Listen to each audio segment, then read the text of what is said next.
J'ai ouvert le sac de ma fille. Ce que j'ai lu m'a détruit la vie. Le père remarqua que le sac à dos de sa fille était abandonné au sol. La curiosité le poussa à l'ouvrir pour découvrir son contenu. En fouillant, il trouva une enveloppe. Dès qu'il lut son contenu, il fut choqué. « Je te verrai comme convenu samedi à l'heure que nous avons fixée, et tu connais l'adresse. » Le père comprit que sa fille rencontrait un jeune homme à son insu. Rongé par la colère, il décida de ne pas la confronter immédiatement, mais d'attendre ce jour pour observer son comportement de près et mesurer la profondeur de leur relation. Le samedi arriva, le père se réveilla tôt et surveilla sa fille attentivement. Il remarqua qu'elle s'était également réveillée et commençait à se préparer comme pour un mariage. Elle enfila ses vêtements, prit son sac et quitta la maison. Le père sortit discrètement et la suivit, sans se faire remarquer. Il constata qu'elle empruntait un chemin différent de celui de l'école. Elle marcha dans une rue isolée, jusqu'à s'arrêter à un endroit précis. Elle jeta des regards autour d'elle comme pour s'assurer que personne ne la surveillait, puis sortit son téléphone et passa un appel. Le père ne put entendre les détails de la conversation. Moins de 5 minutes plus tard, un jeune homme apparut au volant d'une voiture et s'arrêta près d'elle.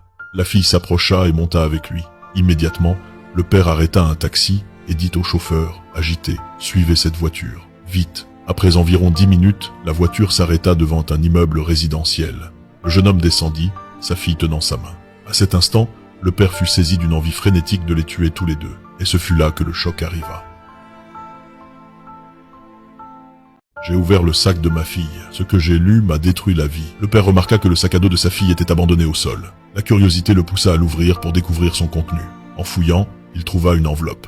Dès qu'il lut son contenu, il fut choqué. « Je te verrai comme convenu samedi à l'heure que nous avons fixée, et tu connais l'adresse. » Le père comprit que sa fille rencontrait un jeune homme à son insu. Rongé par la colère, il décida de ne pas la confronter immédiatement, mais d'attendre ce jour pour observer son comportement de près et mesurer la profondeur de leur relation. Le samedi arriva, le père se réveilla tôt et surveilla sa fille attentivement.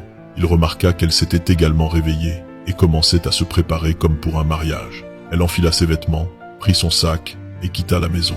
Le père sortit discrètement et la suivit, sans se faire remarquer. Il constata qu'elle empruntait un chemin différent de celui de l'école. Elle marcha dans une rue isolée, jusqu'à s'arrêter à un endroit précis. Elle jeta des regards autour d'elle comme pour s'assurer que personne ne la surveillait, puis sortit son téléphone et passa un appel. Le père ne put entendre les détails de la conversation. Moins de 5 minutes plus tard, un jeune homme apparut au volant d'une voiture et s'arrêta près d'elle. La fille s'approcha et monta avec lui. Immédiatement, le père arrêta un taxi et dit au chauffeur, agité, « Suivez cette voiture, vite !» Après environ 10 minutes, la voiture s'arrêta devant un immeuble résidentiel. Le jeune homme descendit, sa fille tenant sa main. À cet instant, le père fut saisi d'une envie frénétique de les tuer tous les deux, et ce fut là que le choc arriva.